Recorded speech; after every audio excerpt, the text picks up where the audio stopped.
Students, this is Civics, class 7th, chapter 2, role of the government in health. Today we are going to have 5th class on this chapter, healthcare and equality. Is adequate healthcare available to all? क्या जो उपयुक्त स्वास्थ्य संबंधी देखभाल है, क्या सब लोगों के लिए उपलब्ध है?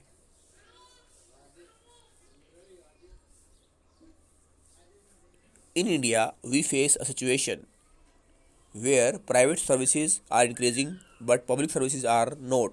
What is then available to people are mainly private services.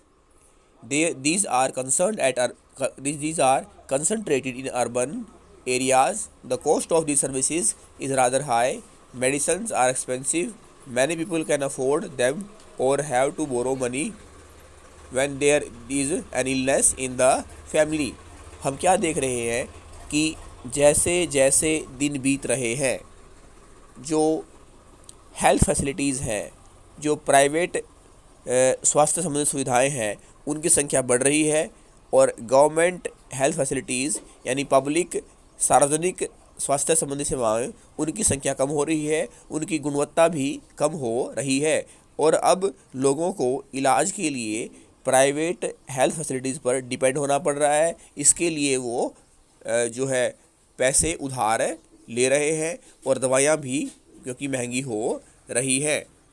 Some private services encourage incorrect practices to earn money. At times, inexpensive alternatives, though available, may not be used. For example, some medical practitioners are found to prescribe superfluous medicines, injections, or saline when simple medication may suffice. कई बार क्या होता है कि जो private health facilities हैं, उनका उद्देश्य अधिक से अधिक मुनाफा कमाना होता है और वो इसलिए कई बार नकली दवाइयों का प्रयोग करते हैं और वो भी महंगे दामों, उसके भी जो दाम है वो रोगी से, पेशेंट से ज़्यादा लेते हैं। In fact barely 20% of the population can afford all the medicines that they require during an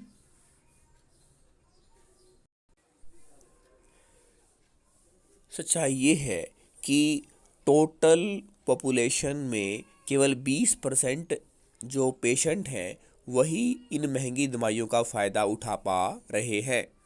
Hence, even for those whom one might not think as being poor, medical expenses cause hardship. It was reported in a study that 40% of the people who are admitted to hospital for some illnesses or injury have to borrow money or sell some of their possessions to pay for the expenses.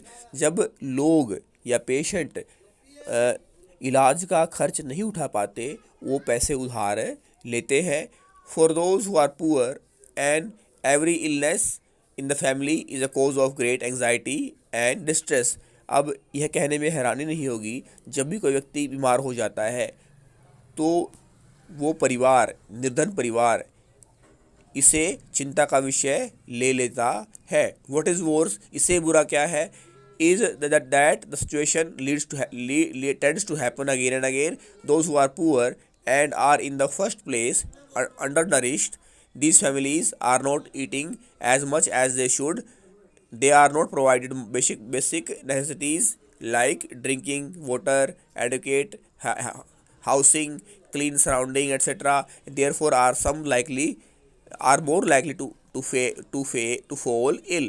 The expenses on illnesses make their situation even worse. अब क्या है कि पहली बात तो दवाइयाँ महंगी, इलाज महंगा और कई बार नकली दवाइयाँ, और फिर जो लोग बीमार होते हैं वो बीमार इसलिए होते हैं कि उनको अच्छी सुविधाएं, आधारभूत सुविधाएं जैसे साफ़ पीने का पानी, रहने के लिए अच्छा मकान और आसपास प्रदूषण रहित एनवायरनमेंट उनको नहीं मिल पाता और उनके बच्चे भी कई बार कुपोषण का शिकार होते हैं।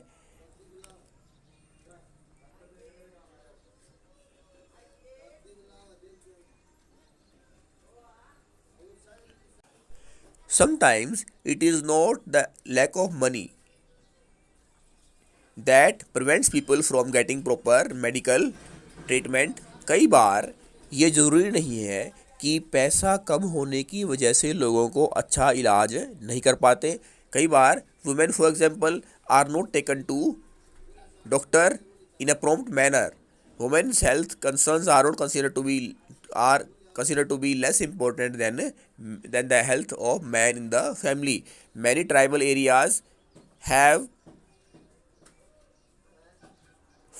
health centers, have few health centers, and they do not run properly. Even private health services are not available.